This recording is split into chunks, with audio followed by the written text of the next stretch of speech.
उड़ीसा, जहाँ मंदिरों की घंटियां हर सुबह कानों में गूंजती है, जहाँ हर गली में आस्था हंसती है, जहाँ भुवनेश्वर जैसे शहरों को सिटी ऑफ टेम्पल्स कहा जाता है। और क्या हो अगर मैं आपको कहूँ कि इतने धार्मिक माहौल के बीच एक ऐसा कोना भी है जहाँ भूतों की सरगर्मियाँ आज भी मौजूद है। ये कहानी है नेहा की।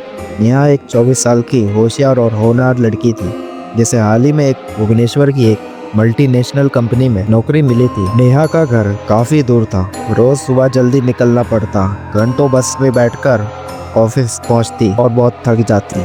एक हफ्ते बाद उसने ठान लिया अब और नहीं। नेहा ने फैसला किया कि अब वो ऑफिस के पास ही एक पीजी ढूंढेगी। कुछ दिनों की तलाश के बाद उसे एक ब्रोकर मिला, नाम था राकेश। राकेश उसे कई जगह ले गया, लेकिन हर पीजी उसके बजट से बाहर। आखिर में थक कर उसने कहा, राकेश जी, कोई सस्ता या किफायती पीजी दिखाइए जो मैं अफोर्ड कर सकूं। राकेश कुछ देर तक सोचता रहा, फिर हल्के से मुस्कुराता है, मैम एक जगह है तो, पर पता नहीं आपको पसंद आएगी या नहीं। नेहा तुरंत जवाब देती है, अरे चलिए चलिए, बिल्कुल पसंद आएगी, क्यों नहीं आएगी। पीजी एक 3 मंजिला इमारत थी। बाहर से देखने पर आम, पर जैसे ही अंदर पहुंची नेहा की आंख खुली की खुली रह गई। बड़े कमरे, चमचमाते फर्श, शांत और साफ सफाई इतनी कि नेहा अपनी शक्ल देख सके। नेहा को तो कुछ देर तक भरोसा ही नहीं हुआ कि इतने कम पैसों में ये पीजी कैसे मिल रहा है। मानो उसे लग रहा था उसकी किस्मत खुल गई हो। पीजी की मालकिन मिसेज कपूर थी, एक उम्रदराज सादा सूरत वाली महिला। उन्होंने नेहा से कहा, बेटा राकेश हमें जानता है और स्टूडेंट से मुझे एक खास लगाव है, क्योंकि स्टूडेंट के रूप में मैं अपने आप को पाती हूँ, इसीलिए मैं तुम्हें यह पीजी सस्ते में दे रही हूँ। नेहा को लगा जैसे कोई फरिश्ता मिल गया हो। इसी दिन वो तीसरे फ्लोर के आखिरी कोने वाले कमरे रूम नंबर 306 में शिफ्ट हो गई। शुरू के कुछ दिन सामान्य थे। वह सुबह ऑफिस जाती, रात को लौटकर आराम करती। अकेलापन से थोड़ी घबराहट तो होती, पर सब ठीक था। फिर चौथे दिन रात को करीब 11:30 पर दरवाजे पर दस्तक होती है। नेहा दरवाजा खोलती है। सामने एक लड़की खड़ी थी, हाथ में बैग, चेहरे पर थकान। हाय, मैं श्रुति, आज से तुम्हारी रूममेट हूँ। नेहा को खुशी हुई कि अब वो अकेले नहीं रहेगी। श्रुति भी ऑफिस जाती थी, लेकिन वो अक्सर लेट आती, हर रात 11:30 बजे। चेहरा हरदम थका हुआ, शांत स्वभाव, कम बोलने वाली। धीरे धीरे दोनों में दोस्ती गहरी हो गई। एक शाम नेहा पास के पार्क में टहल रही थी, तभी 2 लड़कियां पास आती हैं। तुम वही हो ना, 306 में रहती हो? नेहा चौंक कर बोलती है, हाँ, और क्यों? लड़कियां एक दूसरे की ओर देखती हैं और धीरे से कहती हैं, देखो दीदी, जितना मैं जानती हूँ उस हिसाब से आपको जल्दी वहाँ से निकल जाना चाहिए, आपकी भलाई इसी में है। नेहा हड़बड़ा कर कहती है, क्या हुआ, उस कमरे में कुछ दिक्कत है? लड़कियां कुछ नहीं कहती, वहाँ से चली जाती हैं। रात को नेहा ने ये बात श्रुति को बताई। श्रुति हंसते हुए बोली, अरे यार, लोग मजाक करते हैं, तुम नहीं हो ना, और टेंशन मत लो तुम। नेहा ने भी उसे सीरियसली नहीं लिया और सो गई। लेकिन अगली रात कुछ अजीब हुआ। करीब 2 बजे रात में पीजी में हलचल मच जाती है।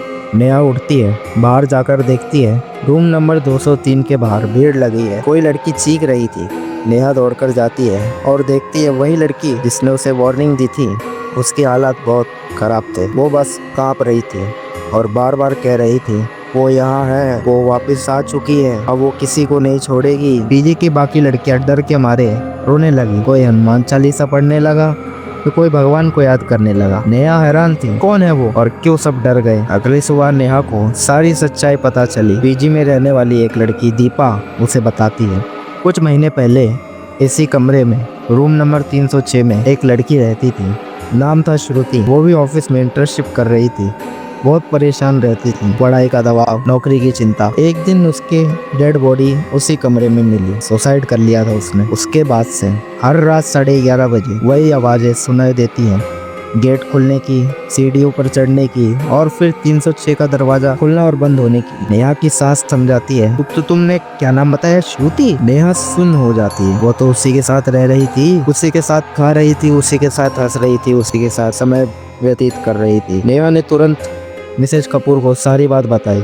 मिसेज कपूर सन्न रह गई। उन्होंने स्वीकार तो किया कि 306 को मैंने बंद करवा दिया था, लेकिन बाद में उन्होंने उसे खोल दिया, यह सोचकर कि ये भूत प्रेत वस्तुओं के मन का डर है। पर नेहा की बातों ने उन्हें हिला दिया। उन्होंने नेहा से माफी मांगी, पूरा किराया लौटाने का वादा किया और यह भी वादा किया कि अब से 306 रूम हमेशा के लिए बंद रहेगा। नेहा उस पीजी को छोड़ देती है, लेकिन जो यादें उस कमरे से जुड़ी थी वो कभी नहीं जाती। आज भी जब नेहा किसी से मिलती है, वो एक पल ठहर जाती है, सोचती है क्या ये इंसान असली है या फिर कोई आत्मा जो बस साथ रह रही है चुपचाप।